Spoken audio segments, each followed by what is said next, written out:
Hello everyone दोस्तों, कैसे हो आप सब। मैं निधि राज आप सभी का स्वागत करती हूँ आपके अपने चैनल IQ स्टार्टअप में। दोस्तों, जैसा कि आप सबको पता है, हम पढ़ रहे थे क्लास 9th की सेकंड चैप्टर जिसका नाम था is matter around us pure, यानी कि हमारे आसपास के जो मैटर हैं वो प्योर हैं या नहीं है, है ना। यही देख रहे थे और इसके अंदर हम पढ़ रहे थे types of element. Types of element के अंदर पिछले क्लास में हमने पूरा मेटल को डिस्कस किया था। मेटल क्या है, क्या क्या उसके प्रॉपर्टीज़ हैं और किस तरीके से उसके अलग अलग गुण हैं, वो हमने उसकी पूरी एक्सप्लेनिंग की थी। लेकिन आज की क्लास में तो फिर आप बोलोगे कि मैम जब मेटल पढ़ा दिए तो फिर से इसको क्यों लिखा है। तो आज की क्लास जो बेसिकली है वो क्वेश्चन हमेशा आता है कि what is the difference between metal and non metal. तो आज मैं उसको डिस्क्राइब करूँगी कि how metal is different from the non metal, और आपका मेटलॉइड क्या होता है उसके बारे में भी हम चर्चा करें। तो चलिए स्टार्ट करते हैं आज की वीडियो स्टार्ट करने से पहले मेरी आप सभी से रिक्वेस्ट है कि यदि आप हमारे चैनल पर नए हैं तो चैनल को सब्सक्राइब कर लें तथा साथ ही बेल आइकन को भी प्रेस कर लें ताकि आपको हमारी हर वीडियो की नोटिफिकेशन लगातार मिलती रहे। और यदि आप हमें फॉलो करना चाहते हैं तो आप हमें हमारे फेसबुक पेज, इंस्टाग्राम और टेलीग्राम पे भी हमें फॉलो कर सकते हैं। तो दोस्तों, जैसा कि मैंने अभी बताया कि आज की क्लास में हम बेसिकली पढ़ने वाले हैं difference between metal and non metal, है ना। और मेटल एंड नॉन मेटल के बीच में जब मैंने कल पिछला क्लास लिया था तो आपको मैंने मेटल के सारे जो प्रॉपर्टीज़ थे उसके बारे में बेसिकली जितने भी चीज़ें थी वो एक्सप्लेन करके आपको बता दिया था। तो पिछले क्लास में हमने बताया था कि कंडक्टर होता है, मेटल जो है वो क्या है, कंडक्टर, यानी कि ये सुचालक। कंडक्टर का मतलब क्या होता है, सुचालक। कंडक्टर मीन्स सुचालक। तो जो मेटल होते हैं ये इलेक्ट्रिसिटी और हीट के क्या होते हैं, गुड कंडक्टर होते हैं। किसके हीट और इलेक्ट्रिसिटी, यानी कि ऊष्मा। हीट का मतलब हो गया आपका ऊष्मा और इलेक्ट्रिसिटी विद्युत। ये सारी चीज़ें मैंने पिछली क्लास में आपको बहुत ब्रीफली समझाई थी। तो ये ऊष्मा और विद्युत का सुचालक होता है कौन, मेटल। क्लियर। दूसरी बात कि ये हैव लस्टर, यानी कि मेटल्स के अंदर लस्टर होगी। अब जैसे जब ये कंडक्टर है तो अगला क्या होगा भाई, इंसुलेटर होगा। इंसुलेटर का मतलब होता है कुचालक।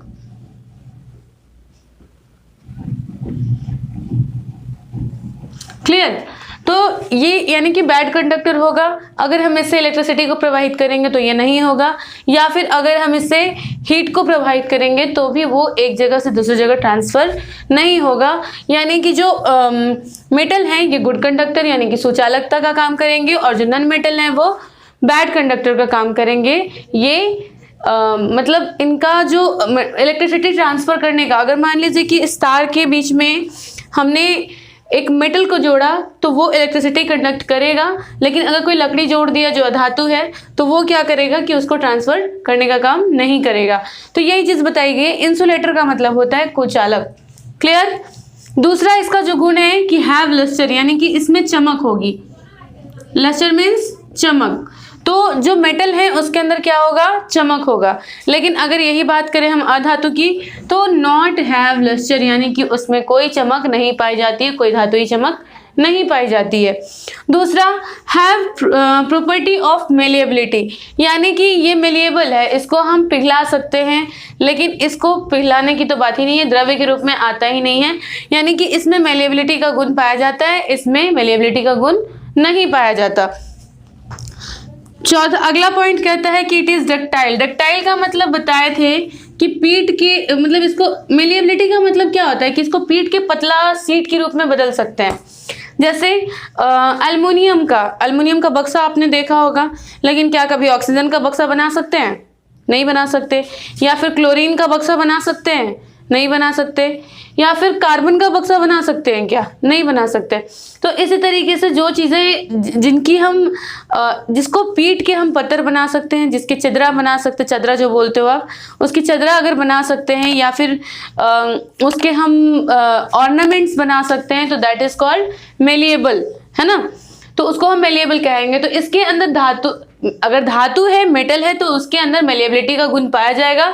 लेकिन अगर वो अधातु है तो उसके अंदर मेलिएबिलिटी का गुण मौजूद नहीं होगा।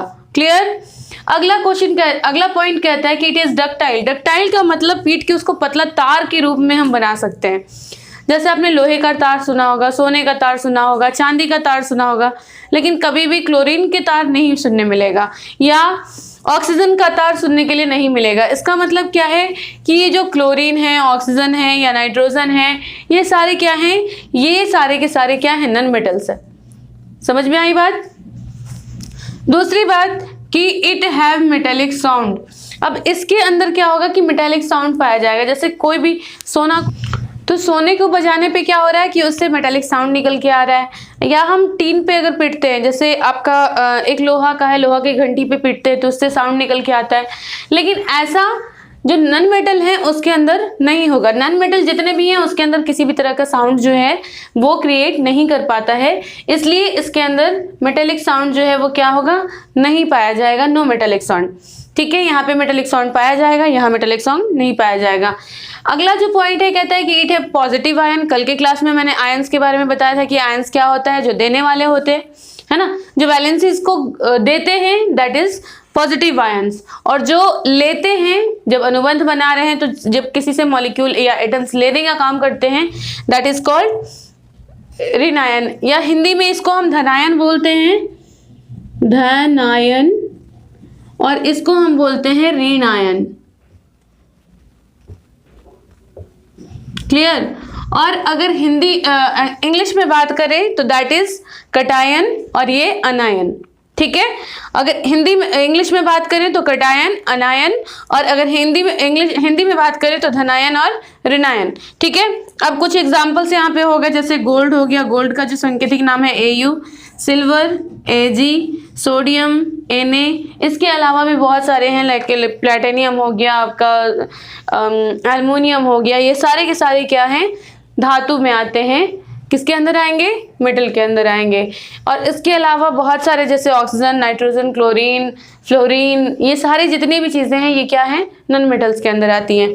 अब देखिए मेटेलॉइड क्या चीज़ है। एलॉय के बारे में मैंने बताया था। एलॉय क्या होता है, मेटल्स, दो या दो से अधिक मेटल्स को आपस में मिलाने के बाद बनता है। जैसे तांबा बना था, आपका कांसा बना था, स्टील बना था, ये सारी चीज़ें जो बनती हैं वो एलॉय कहलाती हैं, मिश्र धातु कहलाती हैं। तो इसके बारे में मैंने कल की क्लास में समझा दिया था। आज हम पढ़ेंगे मेटेलॉइड्स के बारे में। मेटेलॉइड क्या होता है, तो मेटेलॉइड देखिए यहाँ पे ये गुड कंडक्टर था लेकिन ये बैड कंडक्टर था, दोनों एक दूसरे के अपोजिट थे, है ना। ये गुड कंडक्टर था और ये सीधा इंसुलेटर था, यानी कि बैड कंडक्टर, बिल्कुल भी प्रवाहित नहीं करता था। लेकिन अगर मेटेलॉइड की बात करें तो इसमें धातु का भी गुण होगा और अधातु का भी गुण होगा, इसलिए इसको कहा गया सेमी कंडक्टर। सेमी कंडक्टर का मतलब इसके अंदर प्रवाहित तो होगी, ऊर्जा भी ऊष्मा भी प्रवाहित होगी और इलेक्ट्रिसिटी भी प्रवाहित होगी, लेकिन पूरी तरह से प्रवाहित नहीं होगी, थोड़ा बहुत प्रवाहित होगी। क्लियर। अगली बात कि ये सॉलिड स्टेट में पाए जाते हैं। भाई इसके अंदर भी एक चीज़ है कि मैक्सिमम जो मेटल्स हैं ये सॉलिड स्टेट में पाए जाते हैं, लेकिन एक एक्सेप्शन है, वो क्या है, पारा, जो आपका मर्क्यूरी है, हिंदी में इंग्लिश में आप बोल सकते हो मर्क्यूरी। ये क्या है, ये एक द्रव्य रूप में पाया जाने वाला मेटल है। समझ में आया। तो ध्यान रहे कि मेटल्स जो होते हैं वो ज़्यादातर ये सॉलिड रूप में ही पाए जाते हैं, ठोस रूप में पाए जाते हैं, कड़े होते हैं, लेकिन अधातु ऐसा नहीं है, ये मैक्सिमम गैसेस या फिर द्रव्य रूप में पाए जाते हैं। समझ में आया। लेकिन अगर मेटेलॉइड्स की बात करें तो ये सॉलिड स्टेट में पाया जाएगा, यानी कि धातु का गुण को कंजर्व करेगा। दे हैव मेटेलिक लस्टर, और इसी की तरह जिस तरीके से ये धातु के अंदर लस्टर यानी कि चमक होता है, उसी तरीके से मेटेलॉइड के अंदर भी चमक मौजूद होगा। ठीक है। अगला बात कि मिड वेट का कहने का मतलब है कि ये ज़्यादा भारी नहीं होते हैं। धातु जो होते हैं भारी होते हैं, लेकिन ये जो होते हैं मेटेलॉइड्स ये ज़्यादा भारी नहीं होते हैं, वेट में ये हल्के होते हैं। क्लियर। अगली बात सेमीकंडक्टर्स होते हैं।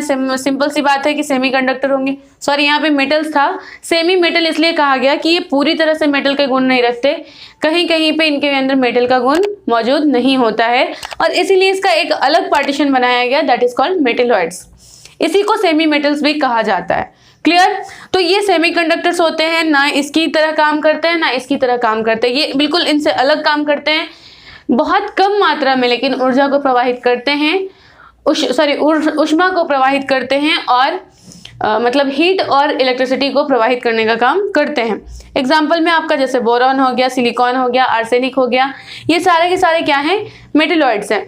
तो आई होप कि आपको डिफरेंस अगर कहीं भी पूछ देता है, अगर कहीं भी क्वेश्चन आता है 10th बोर्ड कहीं भी, अगर आपसे कुछ क्वेश्चन पूछ देता है कि what is the difference between metal and non metal, तो आप कम से कम 6-7 जो उसके बीच में अंतर है बड़े आराम से लिख लेंगे। सबसे पहला ध्यान रखिए कि सबसे पहला क्या हो जाएगा भाई, वो मेटल है, ठोस रूप में पाया जाएगा, ये सॉलिड स्टेट में नहीं पाया जाएगा। दूसरा, एक के अंदर लस्टर है यानी चमक है, दूसरे के अंदर लस्टर नहीं है। तीसरा, ये कंडक्टर है, ये इंसुलेटर है। चौथा, ये पॉजिटिव आयन दे रहा है, ये नेगेटिव आयन दे रहा है। इस तरीके से हम लगभग कम से कम 6-7 आराम से लिख सकते हैं इसका जो उदाहरण है। क्लियर? तो आई होप कि आपको ये दोनों के बीच में जो अंतर है ये काफ़ी अच्छे से समझ में आ गई होगी। और अगर हमारी वीडियो आपको अच्छी लगी है तो वीडियो को लाइक ज़रूर कर दीजिएगा। चैनल पे नए हैं तो चैनल को सब्सक्राइब कर लीजिएगा और साथ ही बेल आइकन को भी प्रेस कर लीजिएगा ताकि आपको हमारी नोटिफिकेशन जो है वो लगातार मिलती रहे। और कमेंट बॉक्स में जो भी आपको लग रहा है, हमारी अगर टीचिंग स्टाइल आपको समझ में आ रही है, हमारे समझाने का तरीका आपको बेहतर लग रहा है तो कमेंट बॉक्स में ज़रूर बताएं। या फिर इस टॉपिक से रिलेटेड कोई भी क्वेश्चन है आपके मन में तो भी हमें क्वेश्चन में कमेंट बॉक्स में ज़रूर पूछें। और हमसे जुड़ने के लिए तो आपको पता ही है कि हमें फेसबुक पेज, इंस्टाग्राम और टेलीग्राम पे भी फॉलो कर सकते हैं। तो चलिए इस सब के साथ मिलते हैं नेक्स्ट वीडियो में। तब तक के लिए बाय बाय, टेक केयर, जय हिंद।